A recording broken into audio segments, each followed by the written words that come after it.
Fait na biso Jean Goubal na azoré na 3 casquettes. Azoré na première casquette il y a humoriste. Deuxième casquette il y a Mutabakwiti. Troisième casquette il y a ignorant. Ignorant naba na ignorant. Ignorant za mutu a yebi vérité ma oloba lokuta na nko. Voilà. Pour satisfaire Kamobo oyo azomona ki a s'attacher na. Yembe to benga ignorant. Mutababoke ezalo kwa ve na ma fiston ça ça. Ah c'est ça va. C'est ça.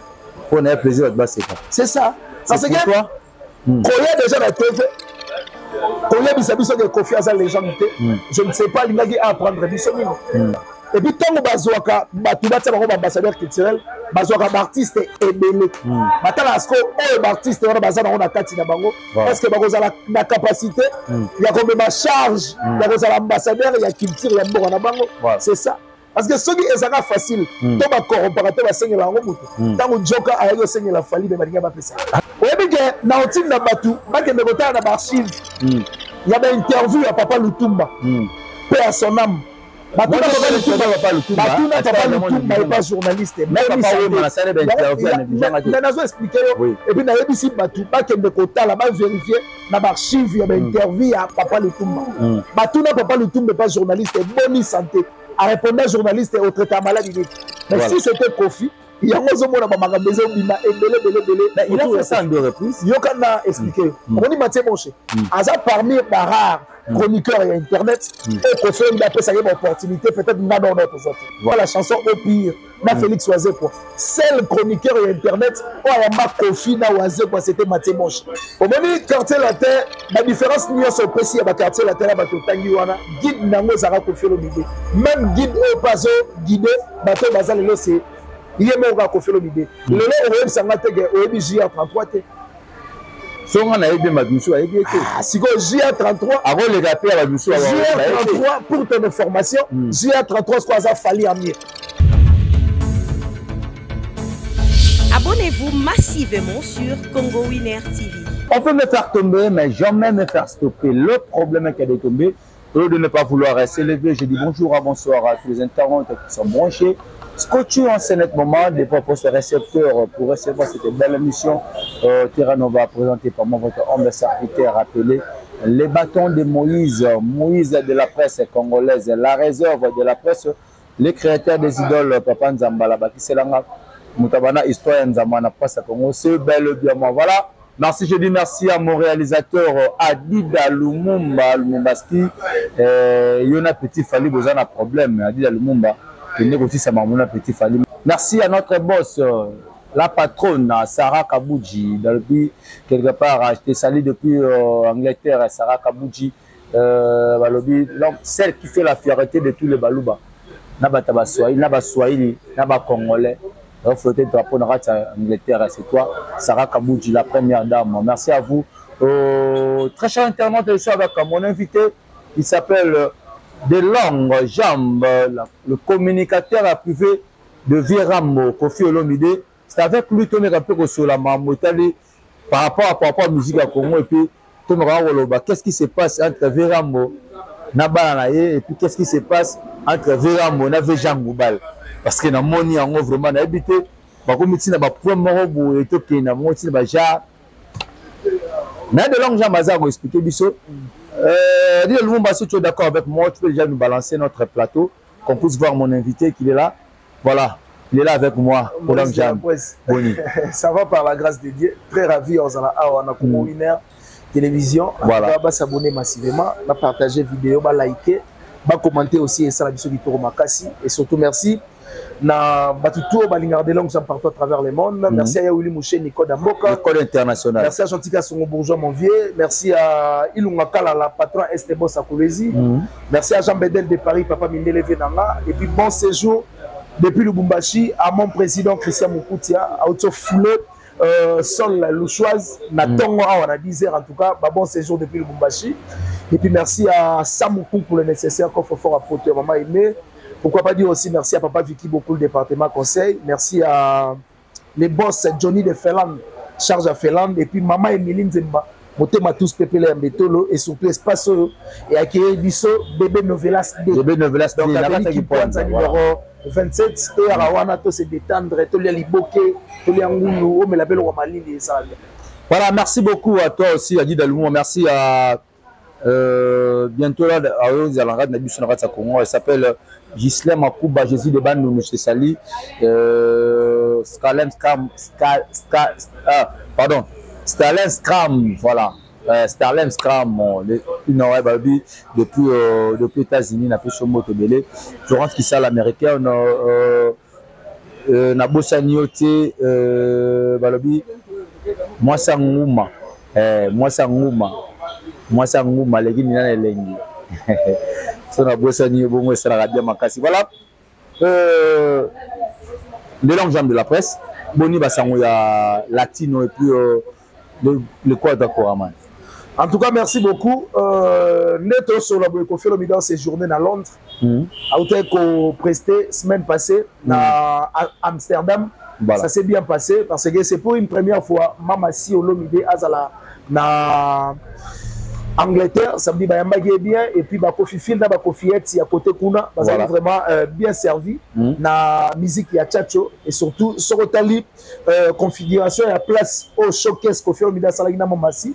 On comprend que l'artiste a en communion na ba fanatique au baya qui est belé ko yo ka musique ya quartier latin et surtout hippodrome de Vincennes ndeka Toroba qui est annoncé na 2025 billetterie déjà au fondement na octobre awa je pense que ba Kofi Phil ba Kofi Et bazala déjà prêt parce que billetterie au fondement et puis Platinum deuxième volume ils ont toujours na terrain chanson débloquée ou Tegobima je pense que bazo ka débloqué bazo la vraiment satisfait na œuvre au monsieur Kofi Olomide Bango ça me plaît ça donc quartier latin et ces journées à Kinshasa toujours l'esprit à préparation il y a 2025 hippodrome de Vincennes où ils ont attendu tous la yango vraiment t'as pas l'idée c'est comme si peu tout le monde parce que Betty sur la Platinum album est bimi disque qu'ils ont bien marché mais c'est comme si bah tu peux na bâtir en quartier parce que tu Kofi Olomide force à Kofi Olomide coach album n'a marché. Ils ont déjà joué le cas partout, partout sur le Congo. Mais qu'est-ce qui a fait que non, le Kofi Olomide, moi, il faut être un écouteur. Ils ont pour que les mois le bagana, 2 mois, ils n'ont petit trop, mais petit on va souper moi j'ai. Bon, faillite déjà, je dirais non, parce que il y a beaucoup de batamités Mamabé. Toi, c'est ma génération. Non, il y a beaucoup de batamités Mamabé. Même Batou va se comploter, même Loukaba déstabiliser Kofi Olomide dans le sens que Bata pot de banane, Nanzela la carrière de Kofi Olomide à la tomber. Ceux qui ont informé que le chaîne officielle YouTube de Kofi Olomide et ça les sous sécrestés. Batamité Mamabé, Bakangisi les sous chaîne de Kofi Olomide. Il faut tout mettre comme Batouana. Pourquoi? Bakose la bouteille ma bêtine à niveau on a passé chanson débloquée au Tobima. On a main noire. Bon main noire coutouté. Au bino remarque Kamouké main noire.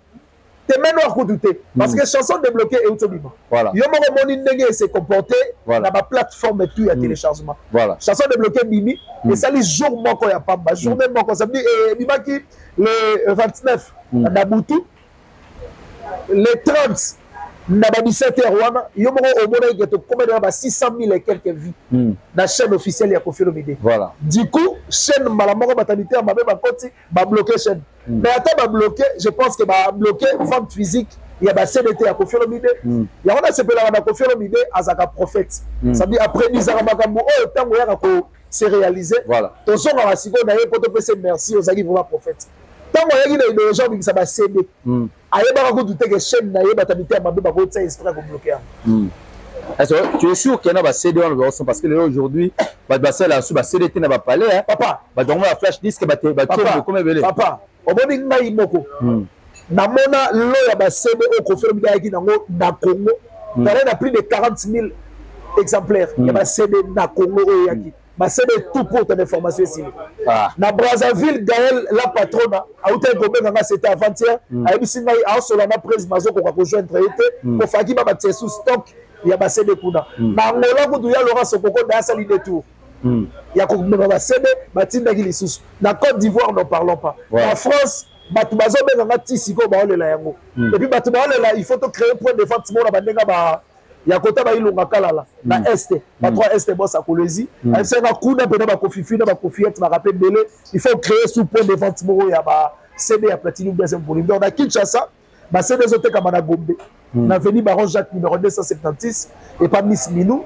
Et puis Oshwe, na QG à quartier latin, na siège à quartier latin. Quartier général, voilà. Ouais, c'est des autres Cameroun, et puis Brazzaville, gagne la patronne, Angola, il y a Laurent Sogoko, Côte d'Ivoire, Paris, Sandra Kazadi, Londres, Mamari Fala, Londres, donc ça me dit, c'est les autres Cameroun qui se comportaient pour qui top. Et puis je pense que Matouba Okangabadzembo, parce qu'il y a des très belles chansons, mais il n'y a pas même l'idée. Il y a des chansons comme embouteillage. C'est comme si. C'est sûr que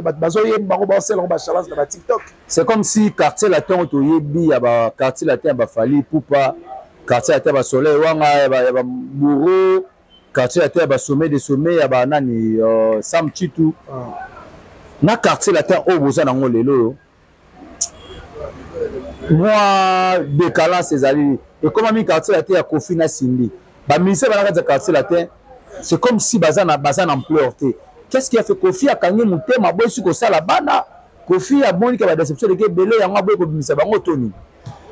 Au moment quartier latin, la différence n'y a sur précis à quartier latin là bateau tangiwana guide nango zara Kofi Olomide. Même guide au paso guidé bateau Bazan le c'est yéme au Kofi Olomide. Le là au sangate au BJ 33 t. So on a aidé Madoussou a aidé. Si go JA33 avant les gars à Madoussou JA33 pour ton information, JA33 ce qu'on a fallu en mieux. Azana ni fallu en mieux. JA33. Mamnou zolo ba papa. Mais soit il y a embouteillage. Fallu en mieux. Que JA33 a fallu en mieux. Maintenant JA33 déjà zoé manototité. Azo bi ça voit bien bongo. Pour fallu déjà comment c'est là. Nana pour ça polémique mais na comme ça polémique. T'es non contre polémique, t'es nazo donc JA33 a fallu en mieux. Mais ba fan il y a la bonne musique ba oloba. Il pourrait faire Marambo fallait ça la musique à l'élo. Pourquoi pas? En avenir wana. Tant qu'on fait l'omide abanda ko encadrer Fali. Bino bateau bondo ta la Fali boye ba te ya ko ma Fali azalelo. Mais ko fait ba déjà que nazo encadrer Pecho malgré toi années attentivité vraiment dans leçon. Leçon de tia boye mbadia azara vraiment attentivité et puis le ba comprendre que on ko fait l'omide yebisa bango que Pecho azaba na petit poisson à redevenir le lopebo mona o ça. Ça veut dire GA33 comme on a grand artiste et grand coach le quoi qu'on fait l'omide. Alors bah GA33 que aux amants c'est que azo mbadia. Et c'est deux vous aura fier peine à Fali pourquoi pas? Fallait ça fruit en trail musicalement parlant ya au phénomène aux affaires n'a été dit. Parce que pourquoi vous ça la guerre contre elle? Pour ça la guerre contre Fali c'est faux. Est-ce que Kofi n'a pas calculer Fali? Plutôt Fali n'a pas calculer Kofi. Malheureusement. Kofi a continué à battre pour ça la guerre na faveur na Fali. Jamais. Alors ça la moto.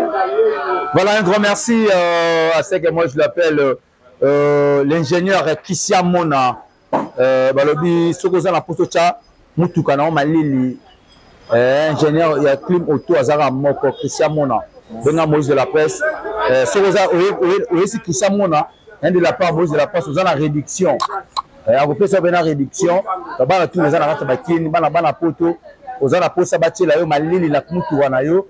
Contacter l'ingénieur Christian Mona. Benga ngana numéro na ngeza wana ya Congo. Na routine na ingénieur Christian Mona. Petango OK na komo na nga yeba ko na réduction. A aussi la réduction par rapport au ngane na tindi okuna ça rabia makasi. Merci beaucoup. Encore une fois j'espère makuba Jésus de Bandulu. Na pesi mote na Maître Nganga Bolé des seigneurs à tout genou fléchira. La température de contrôle garder le savoir. Faisons le même au Bali.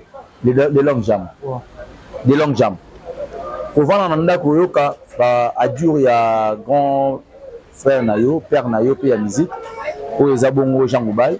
Pour le bâtiment s'il faut citer des légendes congolaises, Kofi Olomide aza dinte ya koza la légende. Aza dinte aza légende congolaise donc tout court. Pour lui, Kofi Olomide a mérité aux légendes. Mais aussi longtemps, le ministère a Kofi Olomide légende. Toi, tu es là, qu'est-ce que tu peux dire par là? Merci pour ta question. Je pense que Naï, Jean Goubal, on a 3 casquettes. La première casquette, il y a humoriste. Deuxième casquette, il y a Moutabakwiti. Deuxième casquette, il y a ignorant. C'est là.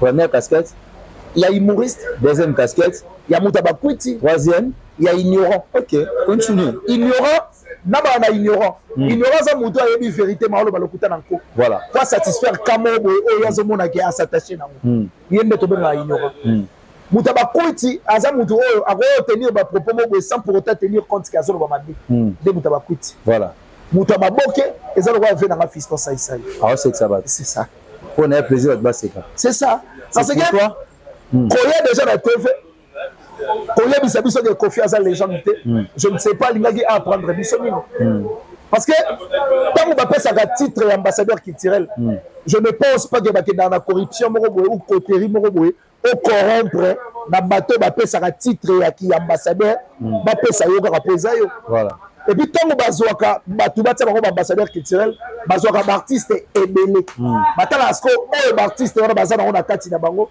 est-ce que bakozala na capacité ya ko ma charge ya kozala ambassadeur ya culture ya mboka na bango c'est ça parce que ceux qui est facile to ba corrompre to ba sengela ngo mutu tango joka ayo sengela fali be balinga ba pesa anga se yako se hani ayo sengela fali yako sengela titre ya ambassadeur ba papier passeport diplomatique balinga ba pesa eso ke na tefe yo ka te joka bi me fali pas on mériter bo pesa te ba senga ka te ba méritaka ya ba ki mete ba pe so ba ignorant na ba roi de la forêt bazwa ba kofi mais parce que bazaba ambassadeur ba UNICEF ya bani là non ba ambassadeur culturel au mboka na Congo et reconnaître que oza na capacité ya ko mériter ozala na rawa na ba linga batayo c'est ça ça dit mboka Congo tant bata mayele ya ba Congolais parce que ya ba mayele ba bata mayele ya Congo o ba gérer Congo tant ba vanda ba se concerter ba comprendre que Kofi Olomide mérite bien ozala ambassadeur je pense que ba calculer go Jean Goubalte et puis tant banda okanisa ba artiste Jean Goubal kuta zakate et puis Jean Goubal en termes de musique azala na cheville à Kofi en termes de musique pour Jean Goubal azala nzembo kwa mobilité na carrière na mais azala bombe anatomique eza nzembo mo trop enfantin papa yo tsa bombe anatomique na nzembo kwa kuku maye kolisinga pe ko bomaye ndo tsa ko sona mondo la sala bongo na mandoki alukela mokili mindondo Dino, pour cette chanson, on a osé na Dino. Mais Jean Goubal a la musique ne beta ba place moro boy so vanyo sa timindele bazoyoka. Et beta na banganda lotoko. Et beta na banganda lotoko. Oh, mais na ozo so vérité. Et beta na banganda. Ya ba lotoko ya ba bangi. Parce que yemo kaza muta bangi, yemo kaza muta lotoko. Et beta kande kuna banzembo na yo. Et ça va dire moi ils ont mérité te battre la hit yo do mona trace moko boy ya genre ya ba Jean Goubal trace moko boy caractère nango ezaka nzembo ya genre ya ba Jean Goubal zakata nzembo Jean Goubal batango una trace te abeta pe rumba holobi abeta pe rumba ngo ebeta ka wapi yo do ke na feti ni batenze Jean Goubal to voilà terrasse ni na commenter. Vous tenez sur commentaire parce qu'on va aussi recevoir Jean Goubal parce qu'on a beaucoup attendu par rapport à Ndegonabusa le bitro mais on va aussi recevoir Jean Goubal vous commenter surtout il y a Jean Goubal l'émission vous comme la biso belé on va contacter l'artiste Belong Jam Yoza Mopandisa on va communicateur comment on a que non un artiste congolais a négligé Mouninga na yo communicateur, mouninga na journaliste en pleine émission à minimiser to benga ndo to ko benga terme mayo ne ba wenga benga ngo 12. Nde Kofi Olomide a beti Mathieu Bonche 12 deux fois. Toi état que communicateur état que mon lobby mo pandisango. Qu'est-ce que tu peux dire par là? Est-ce que Kofi Olomide il a raison de faire ça ou Kofi Olomide il a fait ça parce qu'il a une capacité na Mathieu Bonche exact. Il a minimisé la presse.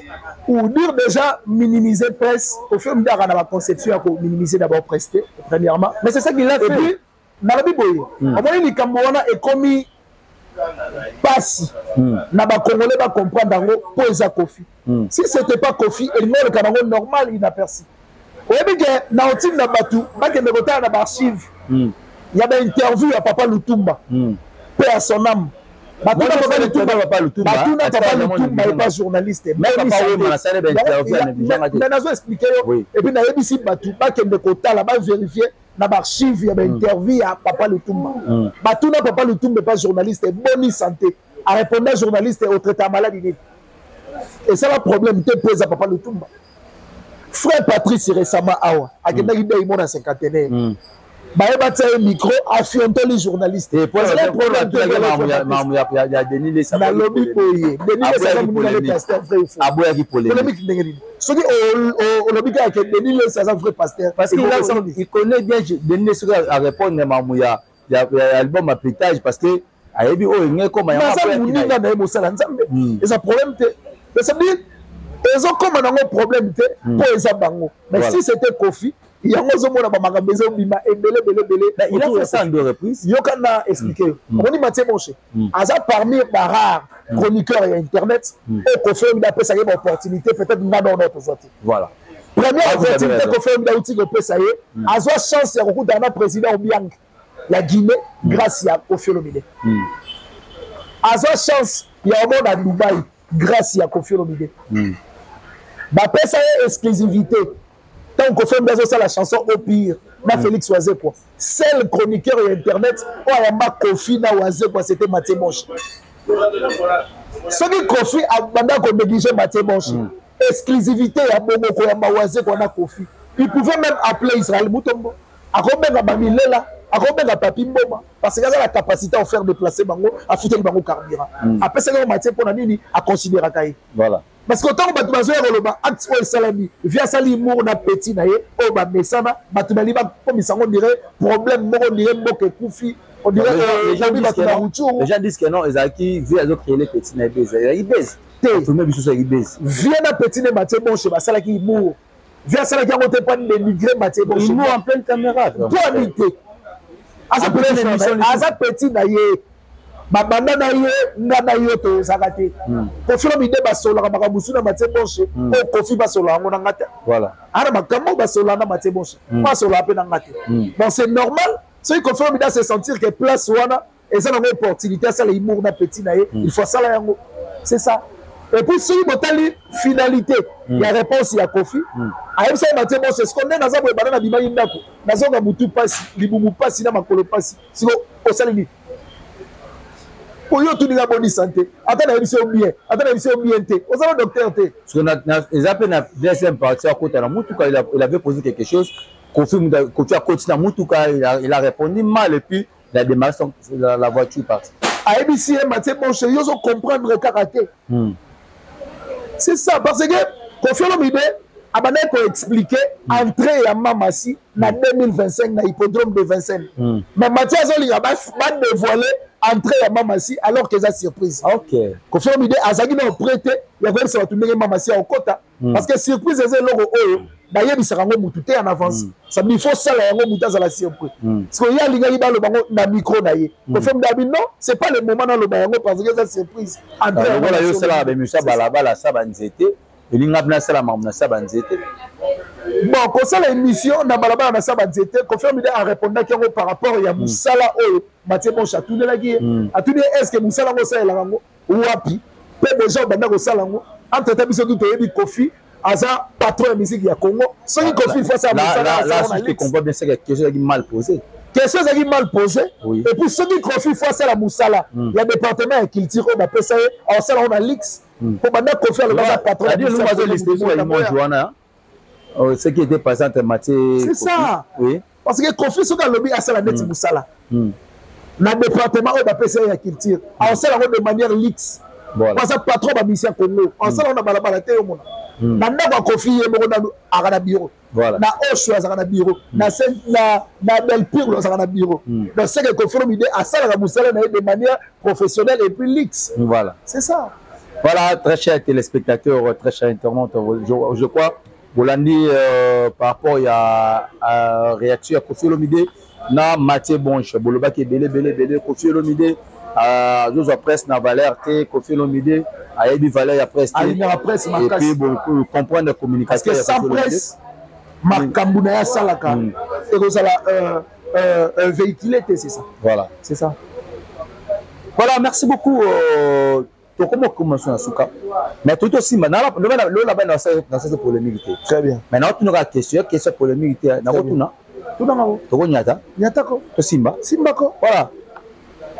est-ce que le lot peut se router dans maniqué ou peut ça la mot bon ceux qui déjà eza eloko nanu salamité ce que moni maniqué na ko bien appelé maniqué ou peut ça mot mais maniqué c'est ma maman. OK. Maniqué c'est ma maman. Je ne sais pas peut-être ma sortie médiatique dans ceux qui les araye mais moi je pense que dans ça la de manière il y a même ça la mère il faut se conformer na la maman. C'est ça. Du coup maniqué la mère nanga. A mère nanga na travailler na yé to ça ne va me belé ou peut-être à ça la ko peut souté. Oui, elle t'a beaucoup façonné. À façon na ngandete. Bon, elle t'a beaucoup aidé. Parce que là on a notre travail na maniqué na la longue jambe déjà. Elle t'a beaucoup aidé alors. Bon, aider na yébité na conception nini. Na yébité. Par rapport à to pesa na ma relation. To pesa na ma relation. Na na fa na yé il y a ça na bénéfice nanga ndenga pe na bénéfice na yé. Ça veut dire ngana to za biso égal. Muta pesa mutu succès entre ngana ya zate. To fula nande.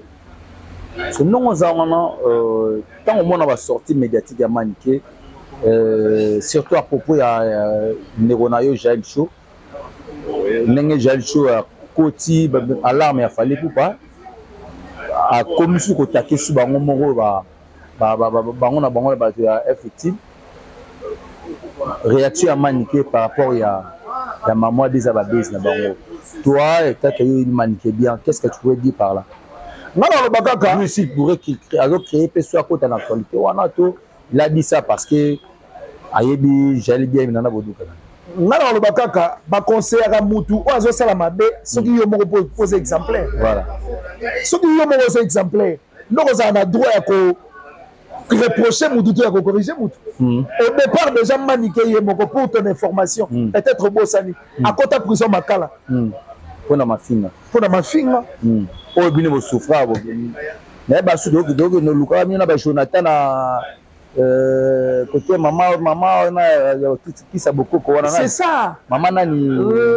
maman Laurence Moui maman nani docteur Hakim Kambala pas maman Laurence Mabi José azalaka maman azali mtambo na pese mutu ba to ke no luka bino kuna to ke na ti ba prison c'est ça mais c'est bien mère yo moko na noza mutali boso oyo abanda kofinga ba musicien pour na lokumu ya fali lelo osoki ba Jaël bazo finga pe pour na lokumu ya fali ya ko interdire bango te et ta que maman na yo moi je pourrais que pour le belo parce que là ça na fali ta ko mère na ngai ba comportement oyo ya se comportaka wana assez exemplaire te parce que lelo to ko bossa na te que Prince Babia c'est un artiste musicien, il a beaucoup de talent, mais à son opportunité parce que maman n'a pas atteint Kenzela. Mais maman n'a pas si on a le bibo net hier ou avant-hier, manika auto ça la direct moi sali. Abani bazo so na ba Karim, na ba nene mais il y a le bi au fin héritier. Héritier da Karim égal ni. Mais il y a le héritier au fin héritier Mexico yo. Au moins, ce qu'on apprend de eux, ça dit c'est un balou de l'héritier. Ah bien, on finit l'héritier. La raison pour laquelle la team est bien qui est pour parce qu'il est bien dans la langue. Non, héritier de mener la c'est que la team est bien qui est. Mais il y a beaucoup apprécié opportunité dans l'excès à l'aéroport d'accueillir. D'ailleurs, il s'agit d'héritier pas maté bon chez. La poule gars. Mouton, on me m'apporte on a un mythomane. Mythomane c'est une personne où on va non attendre oui na pourquoi au monde qui a le baki na yé mais yé mo so le bi na longwe et puis tant on ba na ba sortie médiatique au sala que nga na yé na pa héritier engagé na te na yé volontairement volontaire à la salaire te volontaire ba kanisa ga ende mutu soki est volontaire na musala moko boy oza na salaire te ba kanisa pour elle pour na yé héritier aza eloko mo ayita po ba aider ke côté c'est ça. Si comme on a tout d'abord, il y a un son avec Karim Mokondi, il y a un son avec Nénéa. Basé dans le rapport ni na héritier. Voilà. Il y a trop à l'objet. C'est Karim a fini, il y a fini à Wata. Wata na Karim égal ni. Mais il y a une Wata mais sur la poteau. Parce que là ça la maman nous a ramené tout banon le. Loki. Aujourd'hui on a melaka. Manique de drogue. Nani? Manique de drogue. C'est là. Ouais, ça bombe. Et là, c'est la raison à manique de drogue. Voilà, vous avez bombé. Adandogi. Bombé. Yo bindogi. Kasi ndoki. Kindoki na ezani. Yemo na katina sana na kindoki. Parce que bombé et comment on dit ça? Nicolas on a fait on a Saint-Denis. Prince Babi. Mazan Dokit. Il y a qui sinjo ba ça biso de bango ba foula ba musicien. Na ba français ba la charité ben on donner commence par soi-même. Mais soi-même bango ye wana makamazo ça les aussi mbaté. Ba foula ba tumbe. Ba pese so yo ba pese Prince Babi au foula. So ba pese Prince Babi. So ba pese Prince Babi ya wana ce qu'il faut pas maman ni na qui sinjo. So ba balugela. Kasi ba la tête. Pour na yebisa ki Prince Babi na ba émission na sala ki na biboy. Prince Babi pour s'en sortir na carrière musicale na yo, il faut lui qui sinjo rato maniquer. Mokolo Kisinjo on a maniqué ba kufa ba osasuke Prince Babi star. Mais aussi longtemps ba mère wana ba ozala ka vie. Prince Babi a occupé été. Yo zala Prince Babi ayena F18, ayena Latin et Simbagate. Wa iba e quartier latin et Simbagate. Tout ça, c'était quoi Kena Vodacom et Simbagate. Mais mère na bango ndazo tsela ba po de banane. Ngai elo ka musanga na maniqué. Sabi mutu akombataka fruit en train na ye moko. Moi na ye moko biologique okombataka ye. Combien de fois au combattre mon libanda? Parce que tant qu'on combattre non fruit en train na yo, c'est que mutu libanda est une catastrophe naturelle. Voilà. Maatro. Donc Prince Babi a ça un effort dans la musique. Il y a musique de Simba Mugolo qui sinjo na manique ba kufa. La musique de Simba. On peut pas dévoiler tout ça, je garde ça pour notre émission parce qu'on aura cette émission avec mon frère de longues jambes. On nous a trop. Nicolas, il plutôt m'appelle Latino. Il plutôt m'appelle Latino. Latino, tu es comme Latino, tu es comme la carte Latino. Tu es le rapé ma Latino. Parce que le quand on a carte le bilaming, va falloir, va ouera, va kofi, va jibe. Maintenant, tu le bila pena kofi que ma propre donc on a quatre nango. Parce que le rôle de jouer communicateur plus proche à Kofi Olomide. Désormais, notre frère de longue jambe Nakatia, mission à Bissot Nakata chaîne Congo Winner. Longue jambe, on est arrivé presque à la fin de l'émission. Je pourrais que tu puisses regarder cette belle caméra. Oui, ça va, téléspectateurs, abonnés à Bissot surtout. Passage, selon passage de l'émission. Et puis, dédicace sur la en tout cas, premièrement, je dirais. C'est seulement tes programmes latino. Premièrement, je dirais merci pour ton invitation. Et puis, merci à m'abonner fidèle tout. Au Batali Bisso partout à travers les mondes. Seule façon de soutenir Bisso aux agents, pour s'abonner, pour partager, pour liker, pour commenter. Et vous allez vraiment manière moi à soutenir Bisso par rapport à ce qu'on fait. Et puis, à tous les cofifils, des cofiettes, des syndiphiles, des syndilove et les légendaires. En tout cas, Platinum, deuxième volume dans le terrain. Booster vraiment son CD et puis booster qu'on a ma plateforme et puis à téléchargement et aux bien. Et puis je pense que M. Highlander, M. Kofi Olomide, M. l'ambassadeur, cette semaine déjà, Toros en est peut-être à Kinshasa pour la continuité. Il y a des travaux à l'hippodrome de Vincennes et ça va bien. Et surtout, vente à CD. Et ça, qui j'ai l'habitude à Oshwe, na Gombe d'avenue Baron Jacques numéro 276, c'est pas Miss Milou, na Brazzaville, pas Gaël la patrona, na Angola, na l'établissement Sokoko, et pas le millionnaire Laurent Sokoko, na France, et pas Sandra Kazadi, mais ça c'est à Souka, et puis na Londres, et pas en Marifa. Tout ça m'a cédé dans a décidé. Et puis merci d'avoir tout tour Balinganga partout à travers le monde. Mon numéro c'est plus 243 90 69 092 17. Plus 243 90 69 092 17. On a pour plus de détails. Merci à Willy Mouché Nico Damboka à Kinshasa. Merci à Jean-Tika Songo Bourgeois mon vieux. Merci à Ilunga Kalala. Patron Est Boss à Polésie. Merci à Jean Bedel de Paris. Venanga. Merci à Maman Emily Nzemba. Otema tous pepele à Mbetolo. Bon séjour depuis Lubumbashi à mon président Christian Mokouti à marionnette en Zambé, à Maman Judith Naba. Merci aussi à Papa Vicky beaucoup le département conseil, les boss Johnny de Finlande. Depuis Finlande et puis tout Balinganga en tout cas. Moi aussi je vous aime beaucoup. Et puis tu as oublié la place pour recevoir Bisso Bébé Novelas D. Bébé Novelas D avec qui pointe à numéro 27. Voilà. Donc Rawana, Liboke, Ngulu, voilà. Mbisi Amai, Masanga Lili. Et ça vraiment qui tombe. Et puis merci derrière la caméra. Adida Lumumba. Lumums. Moi, papa Patrice Emery. Il faut pas qu'un petit fallu. Ah, il faut pas qu'un aille. On va ça se met pour les musées silité. Koko na bango makambasa na musée sili pardon musée sili. Koko na bango makambasa na bango examen na ngai. Petchwana il faut pas qu'un aille. Nan. Petchwana petit fallu. Faut pas qu'un aille. Pour le bango sima. Merci beaucoup. Voilà, très chers téléspectateurs, on est arrivé presque à la fin de l'émission. Je dis merci à l'espace qui nous a reçus aujourd'hui. Bébé Novelas D. Babi Nakata Rond-Point Kiponza. Donc, à ce Rond-Point Kiponza. So, on a monument à Kassafou Bouana. Ça, tellement bien à stade de Marty. Au pouce à mon pied, au mon espace Novelas, Bébé Novelas D. Merci à Yakade Madi Lussan vis-à-vis de Mago Baksanga la Bora la Mawa. Joyeux anniversaire les jeunes entrepreneurs Jonathan Moulosa Jonathan. Moi, ça n'a pas de Nakata Bakini, Tioke Paris, et il m'a tout ça la Manayo. Et ça, il m'a cassé. Joyeux anniversaire à bébé Marina Moulosa. Très bientôt là, bébé Marina Moulosa. Joyeux anniversaire à toi. Il y a papa Patrick Moulosa, maman Dante, doublé. Merci à toi. Merci à Ritiana Moulosa depuis Brésil. Merci à merci à mon ingénieur Christian Mona, l'homme frère. Si vous avez un poste de Mali, vous avez un ingénieur Christian Mona, il y a un couteau et ça. Il faut une Moïse Natininga aux en réduction. Et puis, déjà bien sûr, comme nous avons en réduction, on a comme merci à Justin Makouba, Justin Bandolo, merci à tout. Scalès comme Gamalan, on a fait sur Moté, Didier Chimabaya depuis Canada, grâce on a depuis Canada, nous tout. Maintenant, à Bolé, des Sénats, je ne fléchira la température de contrôler, garder de savoir. J'ai d'ailleurs ma baille papa na Kenya. Quant à moi, je vous dis merci à toi de le monde derrière la caméra. Et ça beau s'abonner. On se revoit la semaine prochaine pour notre numéro. Merci. Abonnez-vous massivement sur Congo Winner TV.